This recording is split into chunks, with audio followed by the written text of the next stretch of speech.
everybody. It is so wonderful to have you with us today. My name is Marielle Milano. I'm the Director for Family Engagement in Orange County Public Schools. And welcome to 10 ways you can support your child with reading this summer if you have a kiddo in pre-kindergarten through second grade. It is great to see so many families logging in and joining us. Hello, Catalina. Hello, Dacha. Hello, Ernest. Hello, April. Keep coming, guys. We're so excited to have you here.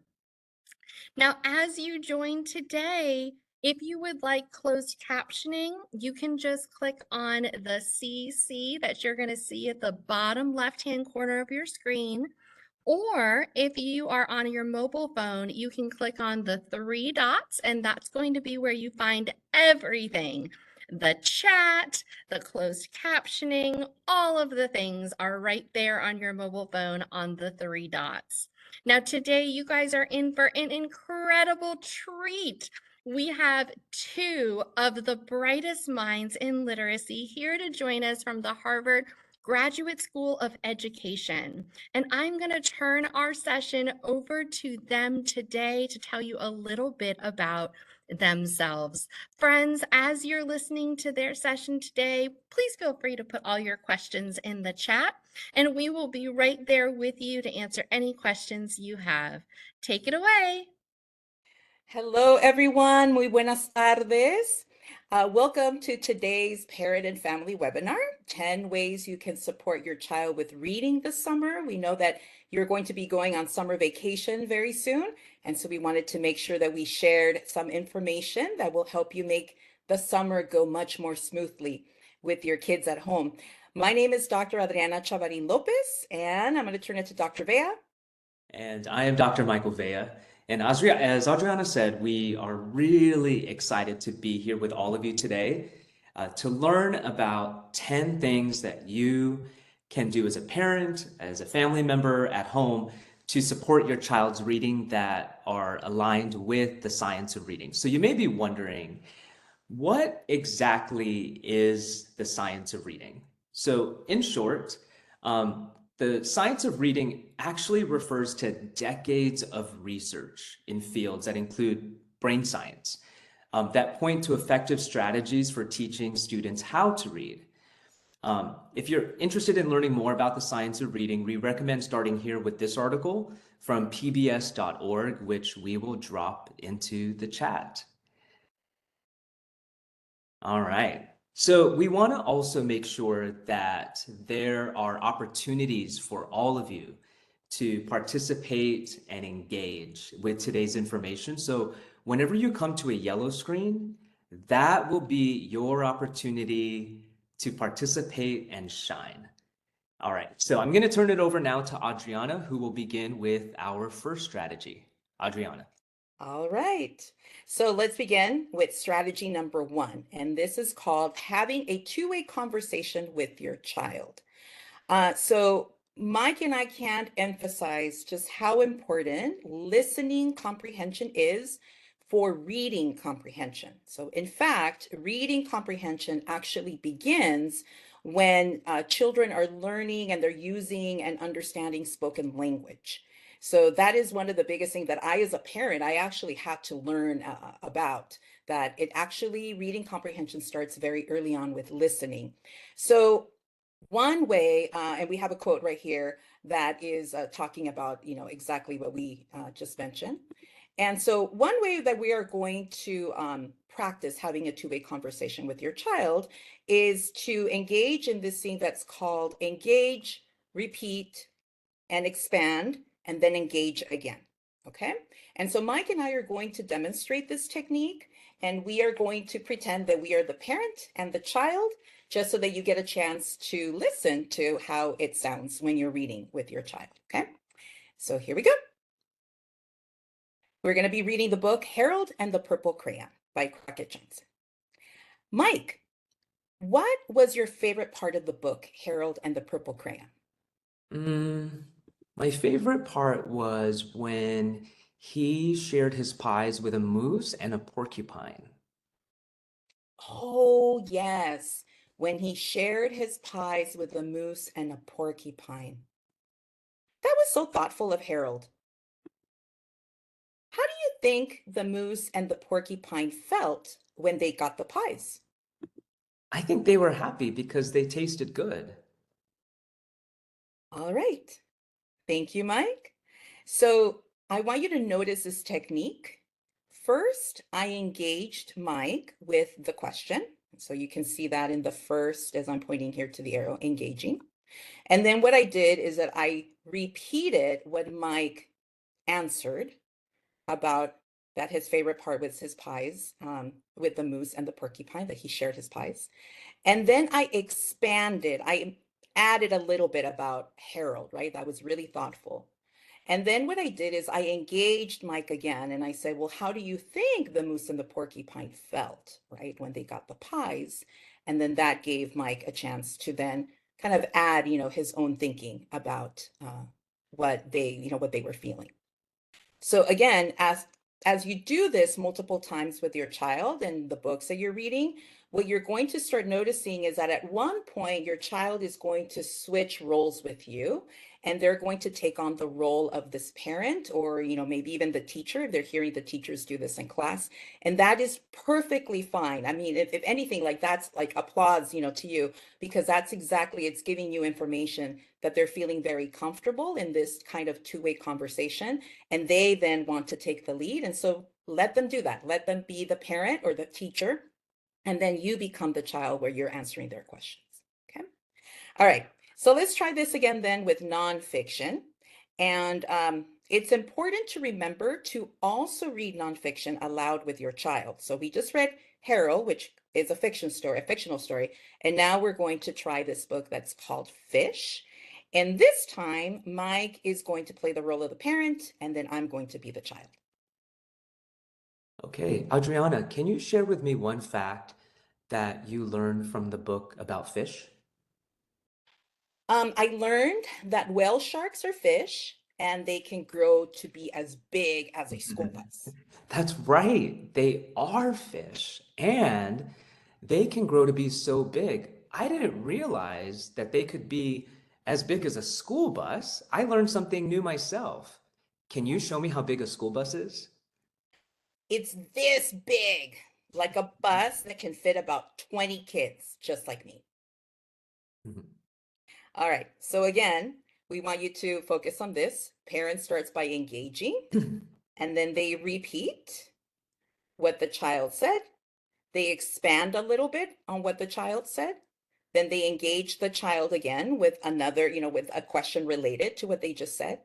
And then the child answers after that. Nice. Thanks, Adriana. All right, folks, we've got our first yellow screen.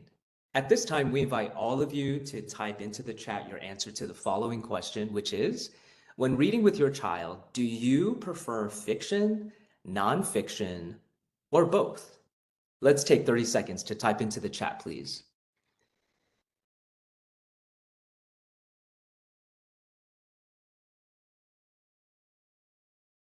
Wonderful job, parents. I see that some people are saying both. Catalina, I see Ernest's family chose fiction. I see Jessica's family says both. I know my daughters are both too, but they do lean a little fiction heavy. I see Shalani is saying they've been reading fiction at this age. So there's lots of different choices. Great job, families. We all learn together best when we participate. Love that, Mariel. Thank you. And thank you all so much for your responses. And we just wanted to say that it's completely okay to have preferences. And also just try to remember to strike some sort of balance. And one way you can do that is, so let's say you're reading a story that includes a bat, and a classic one that comes to my mind is the story Stella Luna by Janelle Cannon. And maybe the next day you can read nonfiction, an informational article about bats. And then again, that's a great, easy way to learn and layer in new knowledge. Great job, you all. All right, let's move on to our second technique, and that is when reading out loud to your child, be prepared to teach vocabulary on the run. So in other words, if you come across a word that is important and would be good for your child to know, not just for what you're reading in the moment, but also in life, you want to provide a quick definition and then move on. You don't ever want to break the flow of the story. All right, so for our next yellow screen, we're going to listen as we read this first page from the classic novel Charlotte's Web, one of my personal favorites growing up as a kid by E.B. White. And in the chat, what you're going to do is, as Adriana actually reads this page out loud, you're going to type in a word or two words that you would consider teaching quickly without interrupting the flow of the story. All right, Adriana, take it away, please. Thank you. Chapter 1, Before Breakfast. "Where's Papa going with that axe?" said Fern to her mother as they were setting the table for breakfast. "Out to the hog house," replied Mrs. Airbell. "Some pigs were born last night." I don't see why he needs an axe," continued Fern, who was only 8. "Well," said her mother, "one of the pigs is a runt. It's very small and weak, and it will never amount to anything. So your father has decided to do away with it." "Do away with it?" shrieked Fern. "You mean kill it just because it's smaller than the others?" Mrs. Arabelle put a pitcher of cream on the table. "Don't yell, Fern," she said. "Your father is right. The pig would probably die anyway." Fern pushed a chair out of the way and ran outdoors. The grass was wet and the earth smelled of springtime. Fern's sneakers were sopping by the time she caught up with her father.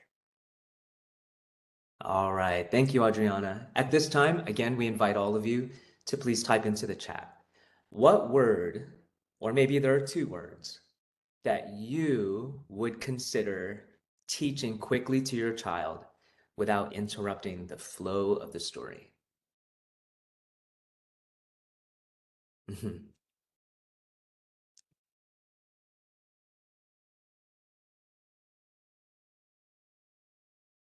Great. Yes. All right. Definitely, I couldn't agree more. Let's take the word runt. So you could quickly say that when you come across the word runt, you could say that the runt is the smallest animal in a litter, and then you could even show that with like your hand gestures, right? I also see some folks wrote the word sopping, and then you could quickly say that it means extremely wet or soaking. And again, the point is that you want to do this quickly so that it doesn't interrupt the flow.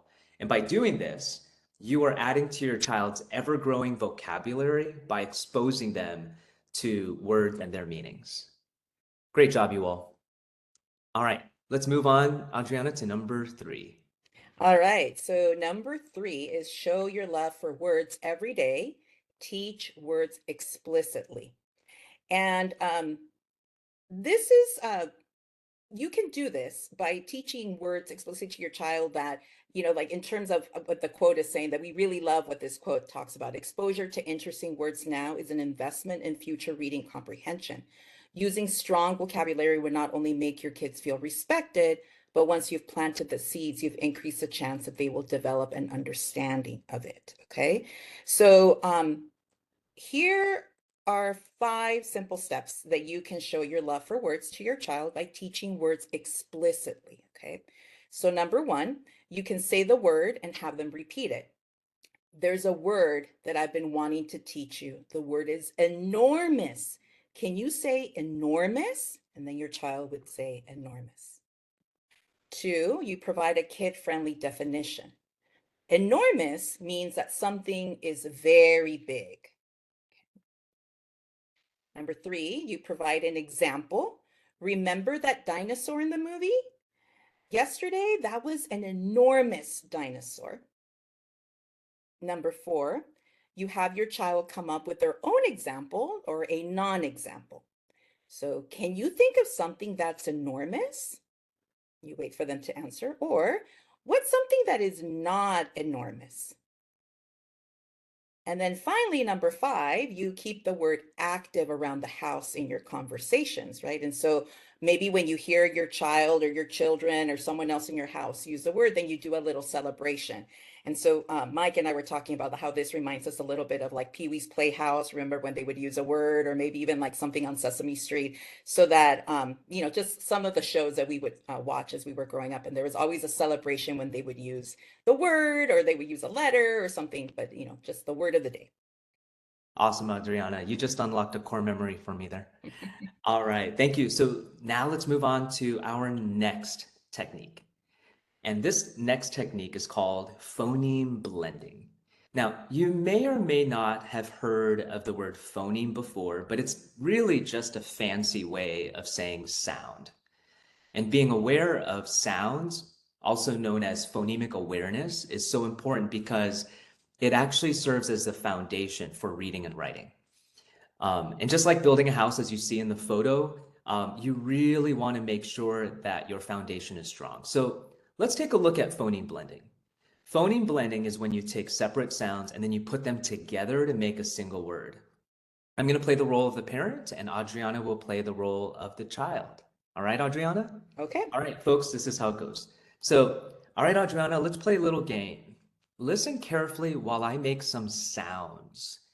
Can you put them together to make the whole word? Here we go. R, a, t. Rat. Good job. Now remember, you're just saying the sounds. You're not actually showing your child the letters. Just say the sounds. All right, here's the next one. All right. B, e, d. Bed. Great job. The word is bed. All right. How about this one? K, I, d. Kid. All right. Great job. Great job, Adriana. Okay, so again, as a reminder with phoneme blending, you're just making the sounds. You're not showing the letters because once you attach letters to the sounds, you're doing what is called phonics. All right, so on the next slide, Adriana and I are going to demonstrate a few more examples of how to do phoneme blending. Again, I'll play the role of the parent, Adriana, you'll be the child, and we invite all of you to play along as well. And feel free to close your eyes because remember, with this activity, we're only saying the sounds and not showing the letters from our alphabet. All right, so listen carefully while I make some sounds and try blending them together to form a word. Here we go. A, Map. great job. V, I, G. Big. Correct. F, I, sh. Fish. Fish is correct. And finally, ch, I. Chip. Excellent job, you all. Okay, so just wanted to teach you all something really quickly. You notice that sh and ch are sounds, and those are actually, there's a special term for that, and they're called digraphs. And basically, a digraph is when you have a combination of two letters that make one sound. All right. So moving on, I believe we have a yellow screen. Adriana. Yes. Okay. So we are going to ask you to type in the chat, how many sounds does the word dish have? 2 sounds, 3 sounds, or 4 sounds? And Mike, if you can help me, since I can't see the chat with the screen sharing. I see a bunch of threes, Hmm. and I think we're good to go for the next screen. All right. So here we go. Here's the answer. Dish has 3 sounds. Good job, you all. Dish. Dish. Okay. All right. We're going to move on to number 5, which is the Okonim boxes, also known as sound boxes. So you might have heard your children talking about this technique. It's related to what we just did with phoneme blending. And again, they're called Okonim boxes. And you can do this with a piece of paper and just anywhere. I know that I would do a lot of this stuff with my kids and even at restaurants while we were waiting for our food. Or even if you have like a little mini whiteboard, those work great as well. And so what we're going to do is you would start off by drawing the rectangle to represent the whole word. And then you divide the rectangle into enough boxes for each sound in the word. Okay. So for example, you would tell your kids, listen to my word. The word is shop. Shop has 3 sounds. Sh, ah. So you would do 3 boxes, right? For each of the sounds. You then use bingo chips or beans or whatever other markers you have that would fit into the boxes. And so you push one chip into each box for each of the sounds you hear in shop. So for example, you would go sh, ah, and then you run your finger from left to right to then say the whole word, shop. Okay? All right. We're going to watch a little video of a teacher that is going to do the same technique that we just reviewed, but now you're going to get to see it in action with a child.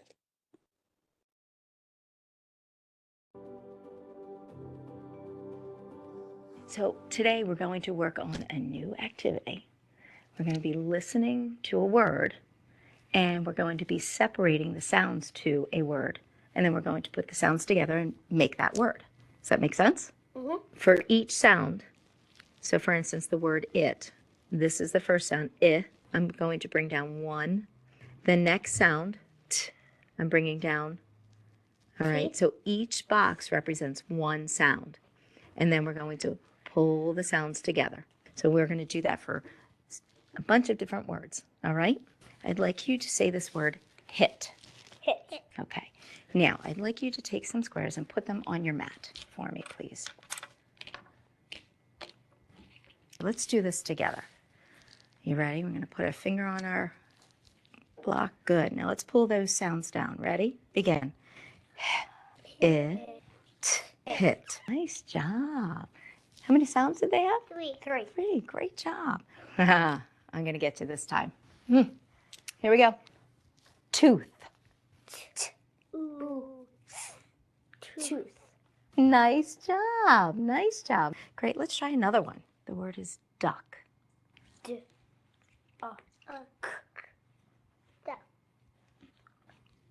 Okay. Now, I want to talk to you about something. Right now, you know what you're doing? You're thinking about how it's spelled, aren't you? What do you know about the word duck? They have a diagram. They do. But what I want you to focus on are the sounds that make that word. So let's try that again. Bring those cubes back up.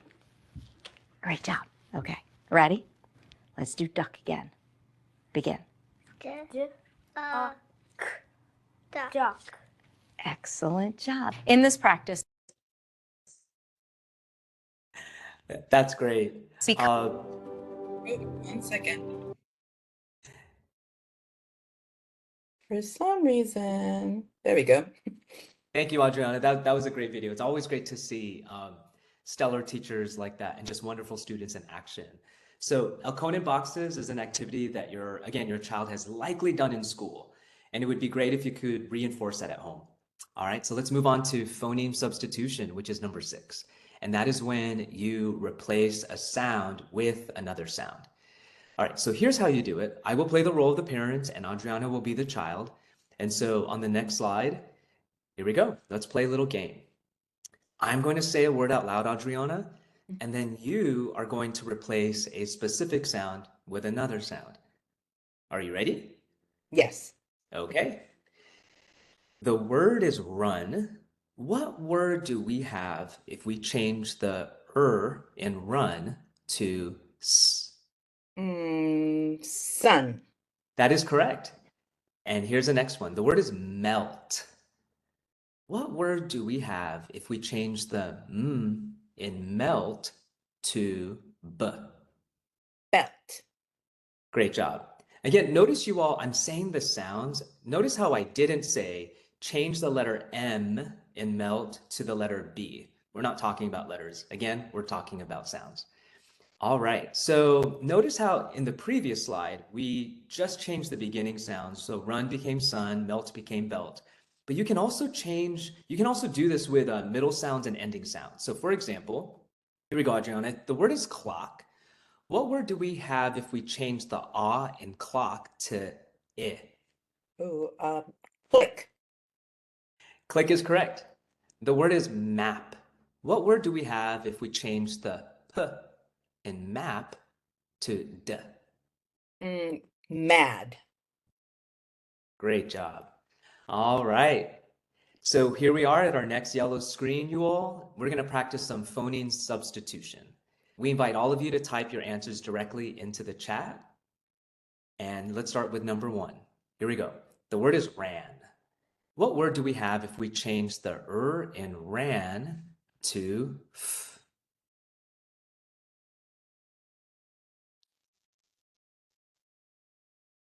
Great job. The answer is fan. Number 2. The word is thick. What word do we have if we change the in thick to n?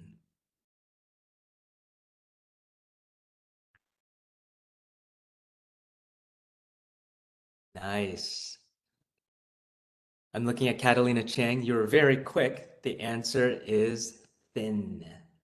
Moving on to number 3. And our last one for this activity is the word is stomp. What word do we have if we change the ah in stomp to ah?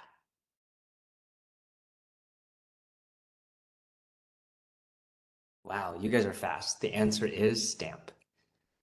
All right. Great job, you all. All right. We are now going to move on to number 7, which is Oconum boxes with letters. And so this is an extension of what we just did moments ago with the Oconum boxes, but this time we are adding letters to it. So now that we're adding letters to the activity, we are now going into what is called phonics. And this activity is going to help your children understand that sounds correspond with letters. And so remember our word shop? Well, shop has 3 sounds, right?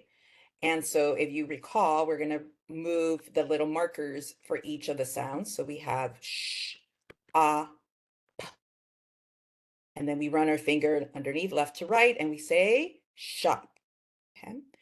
So now you're going to tell your child that shop has 4 letters. S, H, O, P. And you're going to have your child write the letters in the boxes. So SH is one sound, right? Sh goes in the first box. O goes in the second box.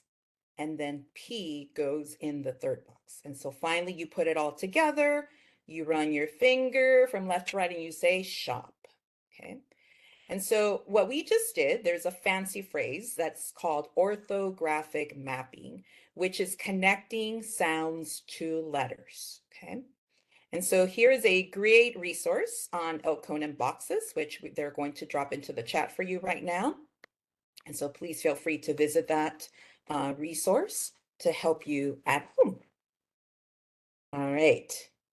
Awesome, Adriana. All right. So our next yellow screen is we wanted to prepare for our next item, but we wanted to first start by asking you all a question. And that is, have you ever heard of a heart word? Maybe your child has come home from school and they told you that they learned a heart word. Have you heard of it? And if so, please tell us what you think it is in the chat.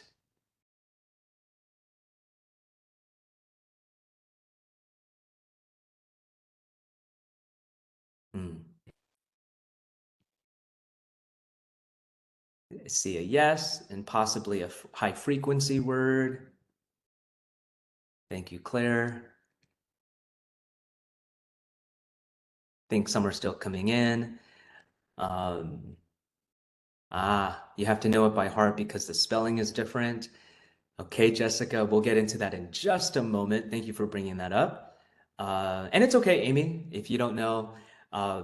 Thank you for being honest, and we're here to learn. And so let's go to our next slide. Okay, so this is really important because this could be different from how we might have been taught when we were in school. And if you're an English learner parent yourself, this may be causing you the most trouble with learning English because let's be honest, English does not make sense sometimes. Okay, so number 8 is we actually have to stop having children just memorize high frequency words, which are words that appear frequently in texts. Again, many of us were taught to just memorize them, but the research has shown that that is not an effective way to lock them into our long-term memory. And instead, children need to use their knowledge of phonics to learn them. And that is what's going to help make the words what we call automatic, building the automaticity when a child sees them. Okay, they're not memorizing it, but the brain is processing that word really fast and it becomes automatic. So we wanted to share with you two examples. So the first example that you see here on the left is the word the. Okay, now the has two sounds. We all know that the can be said as the with or the, which is e. Okay, so let's drop those two chips into the box there, Adriana. So and or e. The has three letters, T, H, and E. And now what we're gonna do is you have to align them. Using the Elkonin boxes with the letters that we just did with Adriana, your child can now align the sounds with the letters. So the first sound is the, and so the first chip slides down and they can take that TH and have it correspond to that first chip. And then the second chip for the or the E sound, the letter E can go in. All right, let's take a look at the word does. Now, does is also really interesting because the spelling of does is very irregular. Does has three sounds, d, z, and does has four letters, D, O, E, S. So as you can see with the animation, the three sounds are d, and z. Now here we go. Your child will likely know that d goes in the first box. That's the beginning sound. And they'll likely know the z is in the last box, and that goes, the S goes in the third box. So they're just corresponding that letter to that sound. And so now what happens, that leaves them with OE, which goes in the middle box. So you'll notice how on the left example, we put a heart above the E. And now for this example, we're gonna put a heart above the OE. That's a heart sound because it's irregular, and therefore your child will have to remember that by heart. All right, so on the next slide, these are the 109 high frequency words that actually make up 50% of all the words that are used in children's text. So at this moment, if you wanted to take a screenshot of this, please, by all means. And again, we want to emphasize that your children should not be trained to just memorize these words using flashcards or even writing them down 10 times in a row. I remember doing that as a kid, or reciting the spelling of them over and over again. Again, we may have done this when we were younger, but we need to follow the research on the science of reading, because to really learn any new word, our children have to do the sound analysis and compare the sounds to its spelling, just as we did with the Elkonin boxes with letters. Okay, I know that was a mouthful, but in the chat, you're actually going to get the high frequency word list from Orange County Public Schools. We're going to drop into the chat the list for kindergarten, first grade, and second grade. And you can use these words all summer. So maybe if you have a child going into second grade, you can start previewing the second grade list and review the lists from first grade and kindergarten. All right. All right. Thank you, Victoria, for dropping that in. Yes, thank you for that. Okay, we're approaching our last two techniques, and number 9 is also something that we as adults might have to unlearn because we were probably taught a little differently. And that is that when your child encounters a word that is tricky to them, that they're having a hard time reading, you have them look at the word carefully. Don't have them resort to looking at the picture for other clues or for other context clues, right?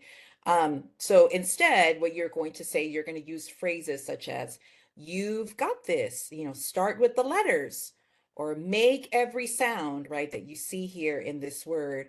keep your eyes on the letters, and then put the sounds together. So those are some of the phrases that you can start using with your children when you're reading aloud or when they're reading aloud and you notice that they have some difficulty with that word. So by having your child focus on the word, what you're doing is that you're training them to read as opposed to just guessing the word, which might be based on a clue like a picture. And so that science of reading is telling us actually when children then are starting to guess, they're not really practicing, that the reading technique. So that when they get, older and they start getting into more sophisticated words, so that's a technique that they can fall on. All right, so here's an example. I'm going to play the role of the parent, and Mike is going to be the child. And so Mike is going to have some difficulty reading a word, and here is what I'm going to be doing as a parent. Here is the picture, and the text, right, says, Max rode his red bike up the mound. Right. Okay.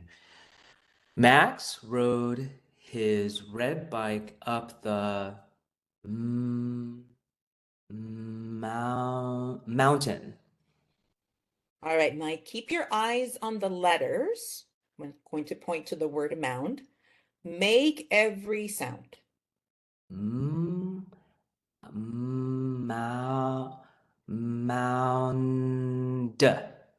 Put the sounds together now. Mound. You did it. And then you can even go into this is a mound right here, right? You said mountain, but a mound is like a little bit of a mountain. Okay, so not quite a big mountain, okay? All right, so remember, let me go back.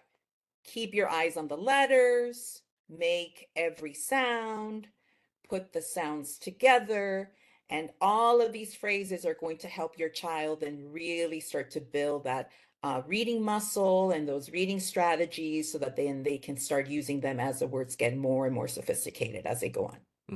All right, I'm gonna hand it over to Mike. Awesome, Adriana. All right, so we have now reached our final technique, and that is build knowledge by using sets that are interesting to your child. So the research has shown that readers use what they know, their background knowledge, in order to comprehend what they're reading. And one great way to build knowledge is to engage in sets. And remember, a set can include things like videos, magazine and newspaper articles, poetry, kid-friendly podcasts, and websites. And here is an example of a set about volcanoes. So a nonfiction text, Time for Kids magazine article, and a podcast. And for our final yellow screen, which is on the next screen, we invite you all to fill in the blank and type directly into the chat. My child is interested in blank, so whatever that topic may be. And as a parent, I could help them start collecting materials related to this topic. Awesome. I'm going to read these out loud. We've got animals from Jessica. From Marvia, we've got cooking. Great. You may have your child next to you so they could also, of course, participate. We've got dinosaurs from Deja, cars from Jamie. Catalina typed in insects. This is great. Kids are amazing. They love all sorts of topics. Football. Thank you, Lola. Claire, that's great. My kindergartner is interested in superheroes. That's awesome. Monica wrote Pokemon. Yes. That's both fun and interesting. Awesome. All right. So I also see a couple of questions into the chat. We'll try to address them at the end. But I'll pass it over to you, Adriana. Sure. All right. So we have done the 10 strategies. And so we want to thank all of you for being here today. We hope that you found these 10 strategies to be very helpful. And we hope you try them out as summer comes around. And as a recap, we're going to go over the 10 techniques that we covered today. So in summary, the first technique, remember, was to have a two-way conversation with your child where you engage your child, you repeat what they said, you expand on what they said, and then you engage them again with another question. Number 2 was when you read aloud to your child, be prepared to teach vocabulary on the run. So if you remember, that was Charlotte's Web example, right? Where we chose the words that they might need a little bit of teaching vocab on the run. Number 3 was show your love for words every day, and we want for you to teach words explicitly. And then number 4 was the phoneme blending. So taking separate sounds and putting them together to make a word. And number 5 was the Elkonin boxes or the sound boxes. And those were the rectangles where you draw the boxes and then you put the markers and then you run your finger from left to right to read the word. All right, Mike? And then the final 5 that are aligned with the science of reading are phoneme substitution was number 6, where you replace a sound with another sound. Again, you could do that with beginning sounds, you could do that with middle sounds and ending sounds. And we want to remind you all that this is a progression. So if you have a child who's in pre-K, you may want to start with beginning sounds and then progress your way up. Number 7 is incorporating the Elkonin boxes with the letters. And that's where you get into phonics, and that really allows your child to deepen their understanding of what we call the alphabetic principle.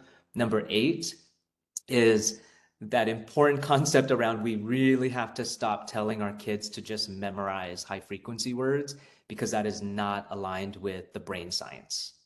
Number 9 is always look at the text, look at the letters before jumping to pictures. This is a common thing that we see that is not aligned with the science of reading, where kids may want to look at a picture. Like when I was playing the role of the child, in my mind, I thought, oh, in the picture, it looks like a mountain, so I'm going to say mountain. But by doing that, I'm not actually reading the word mound. So I'm going to stick to the text, sticking to the letters. And then last but not least is number 10, which is building knowledge by using sets that are interesting to your child. And again, thank you all so much for dropping those topics into the chat. All right, so Adriana and I wanted to just say that we are truly standing on the shoulders of lots of giants who have been engaging in this important work about the science of reading. The research around the science of reading is really important, and we need to make sure that we put them into practice, because we all know how important reading is in life, and we all want children to not only know how to read, but also to be lifelong readers who enjoy it. So next week, on Tuesday, April 23rd from 6 to 7 p.m., we will be hosting another webinar, but this time the focus will be on 3rd, 4th, and 5th grade students. So if you have a 3rd, a 4th grader, or a 5th grader in your life, or you know someone who does, please attend, and please share that we will be back next week from 6 to 7. All right. And before we say goodbye, or I think we have some time to answer a couple of the questions in the chat, but we wanted to share our email addresses. And so please feel free to reach out to us if you have any additional questions. If, tonight or tomorrow you think of a question, please feel free to reach out to us. We wish all of you a great remainder of the school year, and we hope that you have a wonderful summer. And we will see those of you that attend next week's webinar. We will be happy to have you there to talk about reading during the summer for 3rd through 5th grade. So again, thank you so much. And I think we're going to turn it over now to Mariel to see what she would like for us to do next in terms of if there's any questions in the chat. Absolutely. Thank you guys so much. Great information. I know I have a 1st grader this year, so I'm very excited to take some of these things and put them into practice. There were some great questions in the chat.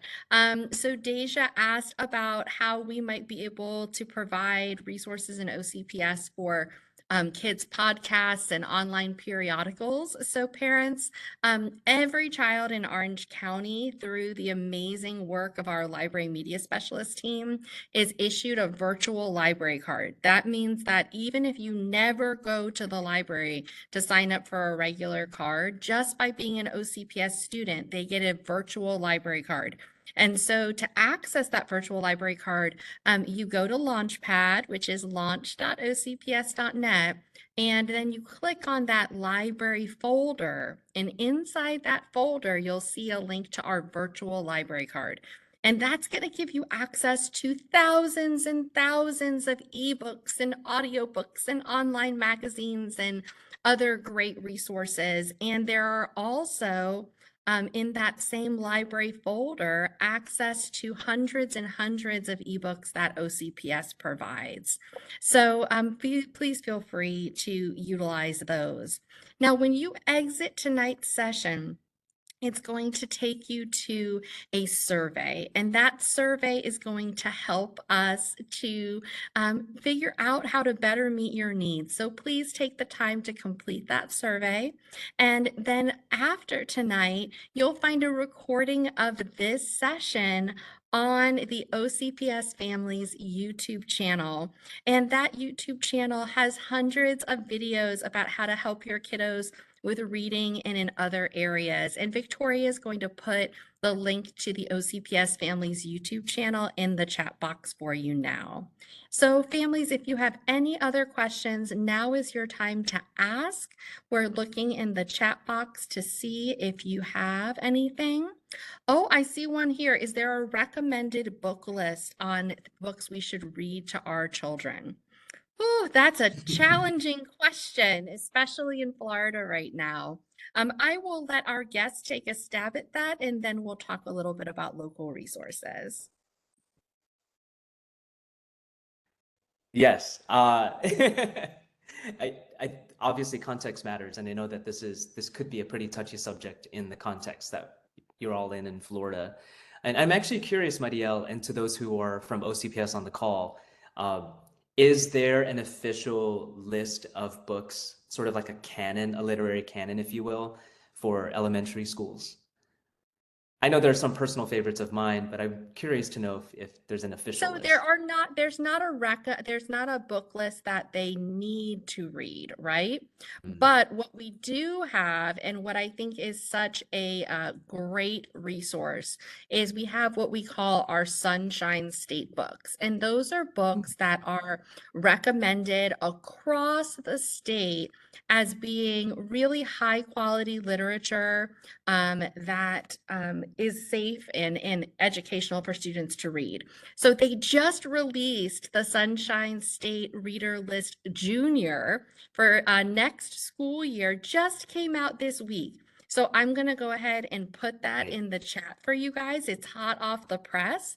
And it includes some exciting titles like Rick, the Rock of Room 214, Don't Eat Bees, The Greatest in the World, Out of the Blue, Henry Like Always, The Duck Never Blinks, Mr. S, The Party Diaries, Worm and Caterpillar, Evergreen, My Pet Ferret, We Are Going to Be Pals, Got Your Nose, Karina Felina, and Our Incredible Library Book, which will be your new favorite. And those will be books that we have in every media center across our district next year.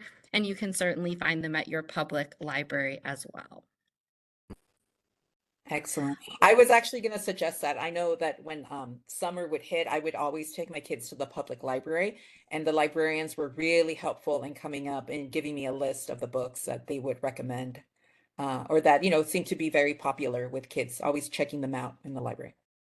And we are so lucky that really all of our elementary schools have a certified library media specialist. So parents, you can always send your kiddo to their school's library media specialist, and they would happily help them find a book to love to help them love reading.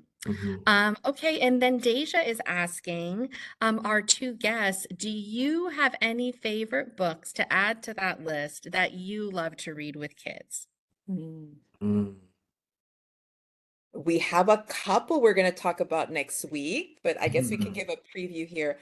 There's a book that's called Baghead, and it's one of my favorites. My kids loved it too when we were, because it's about a little boy who decides to cut his hair, but doesn't tell anyone about it. So instead, he wears a bag over his head. And it's really hilarious because, you follow him going around, to school and getting on the bus, and people are like, why are you wearing a bag? And then at the end, of course, he shows what happens when he goes a little too far up. But that's always a favorite. Kids get a really good laugh out of it. I love that idea. My daughter, actually, all four of my daughters cut their bangs as children, and it never quite turned out the way they expected it. Yeah. What other suggestions? Do you have a favorite book to share? Um, first of all, I just wanted to say, Deja, I love that question. And in one of our examples earlier, when we were talking about teaching vocabulary on the run, we use the example of Charlotte's Web. And I'll say that that is very, very near and dear to my heart. I think that when you think about that book, and if it's a book that you choose to read out loud to your child at home, not only is it like one of those classic heartwarming stories, but I think at the end of the day, the book does a really powerful job of really teaching our youngest learners in our life what it means to be kind, what it means to show empathy, and what it means to just be good. And so I every time I think about or talk about Charlotte's Web, it brings back a lot of great memories. And I think I also wanted to say that I'm not sure. I was listening to the list there, Maria, and thanks for providing that. If to remember what we were saying earlier about balancing the nonfiction with the nonfiction with the fiction. Again, if you are kind of used to reading a lot of stories or fantasies at home, couple that with some nonfiction texts, because that will be a really powerful way to layer knowledge into your child's sort of like lexicon. But great question, Deja. Thanks so much for asking that. Charlotte's Web is definitely a classic. It was one of my favorites for my mom to read to me at bedtime when I was in first grade, actually. I remember that. And it was way before I could read it on my own, but spending that time together was really special. All right. Well, families, thank you so much for your questions. As a reminder, you're going to be able to find this session on our OCPS Families YouTube channel in 24 hours. Plus, you'll be able to register for next week's session if you visit parentacademy.ocps.net or if you use the link that's in the chat. So thank you so much to our guests. Help us give them a round of applause. We all learned so much from them, and we can't wait to see you guys next week. Thanks, everyone. Thank you.